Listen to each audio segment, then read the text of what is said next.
Verse of the day on Mega Grace Hour. Our verse of the day namhlanje ekseni, the book of Matthew chapter 17 verse 20. Truly I tell you, if you have faith as small as a mustard seed, you can say to this mountain, move from here to there, and it will move.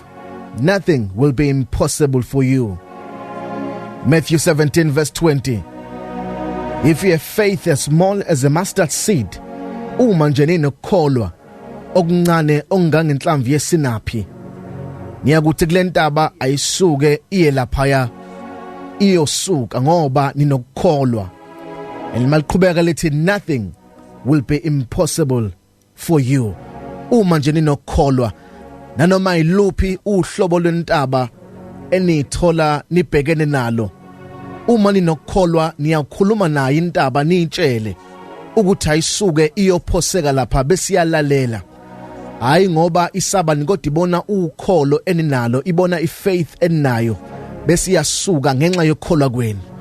Alisho ukuthi uma ninemali eningi, alisho ukuthi uma nidumile, kodwa lithi nje uma ninokholo ngangenhlamvu yesinaphi niyakhuluma nentaba.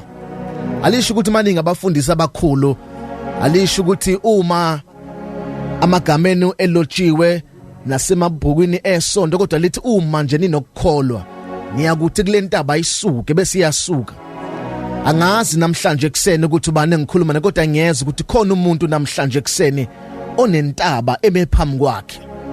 Khona umuntu engikhuluma namhlanje kunentaba emile phambi kwakhe. Maye icabanga intaba emephambi kwakhe kuvele kwehle inyembezi. Maye icabanga intaba emephambi kwakhe uvele ibone engaphunyuki kule ntaba.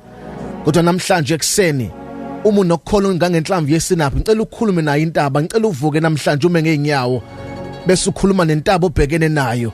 Sawukhala isikhathi eside, sekuyisikhathi sokuthi uyi-address intaba yakho, ukhuluma uyitshele uthi intaba uma phambi kwami suka uyophoseka le kude. Ukhulume nayo uyitshele ngokukholwa izonyakaza.